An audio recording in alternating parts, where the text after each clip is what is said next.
Assalamualaikum warahmatullahi wabarakatuh. Kami dari kelompok 1 konsentrasi keuangan yang beranggotakan saya sendiri, Safitri Nuraninda Purwanti, kemudian ada Syaifa Intan Salsabila, Ami Angelina, dan Dwiki Sul Afriadi. Kami akan mempresentasikan materi sifat dasar analisis regresi dan analisis regresi sederhana. Pertama, saya akan menyampaikan sejarah dari istilah regresi. Jadi, pertama kali istilah regresi itu diperkenalkan oleh Francis Galton dengan kutipannya yaitu, meskipun ada kecenderungan bagi orang tua yang tinggi mempunyai anak-anak yang tinggi, dan bagi orang tua yang pendek mempunyai anak-anak yang pendek, distribusi tinggi dari suatu populasi tidak berubah secara menyolok atau besar dari generasi ke generasi. Jadi ilustrasinya begini, ada penelitian mengenai apakah orang tua yang memiliki tinggi badan yang tinggi itu anaknya juga memiliki tinggi badan yang tinggi. Kemudian, apakah orang tua yang memiliki tinggi badan yang pendek, anaknya juga akan memiliki tinggi badan yang pendek.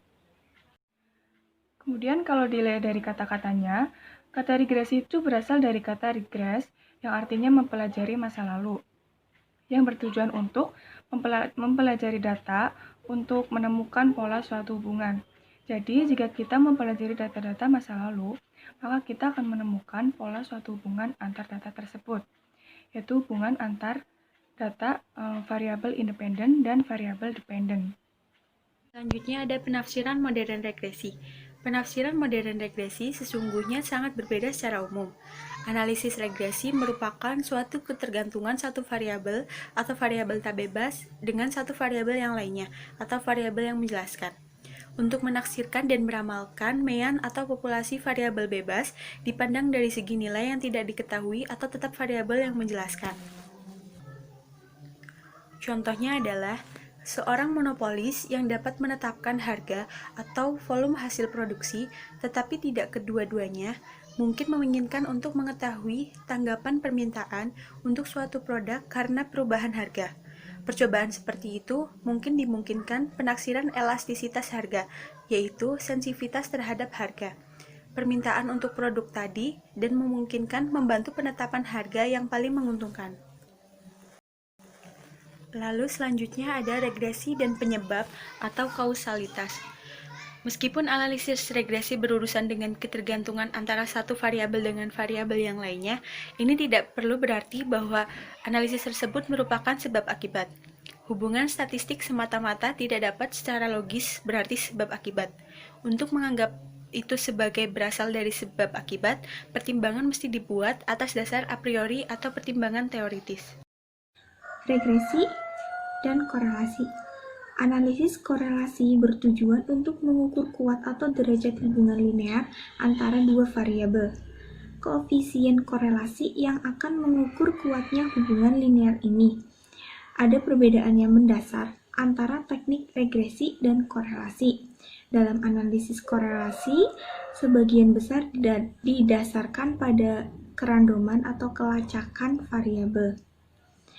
Dalam analisis ini, kita memperlakukan kedua variabel dependen dan independen secara simetri dan tidak ada perbedaan. Istilah dan notasi. Dalam regresi, kita akan mengenal notasi-notasi berikut. Y adalah variabel yang tak terbatas. X, X1, X2, sampai Xk adalah variabel yang menjelaskan. Xk adalah variabel yang menjelaskan yang ke K. I adalah untuk data cross-section. T adalah untuk data deretan waktu atau time series.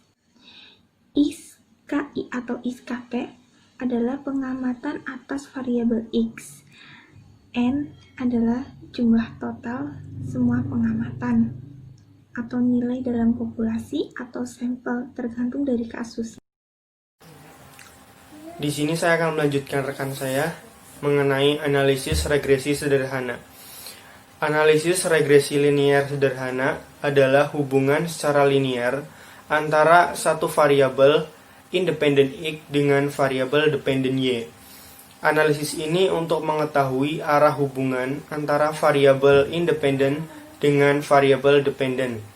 apakah positif atau negatif, dan untuk memprediksi nilai dari variabel dependen apabila nilai variabel independen mengalami kenaikan atau penurunan.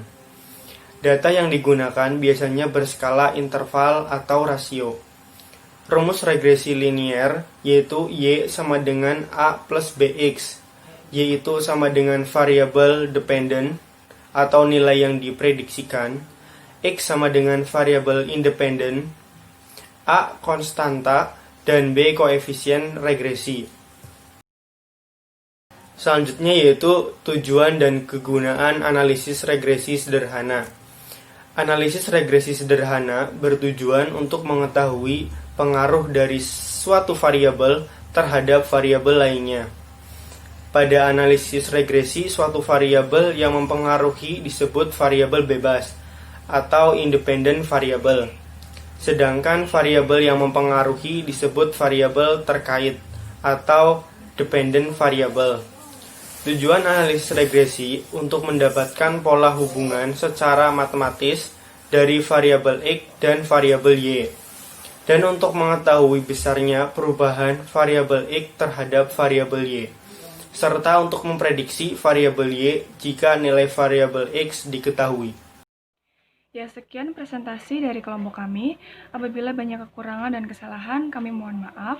Semoga ilmu dan materi yang kami sampaikan bermanfaat bagi kalian semua. Terima kasih. Wassalamualaikum warahmatullahi wabarakatuh.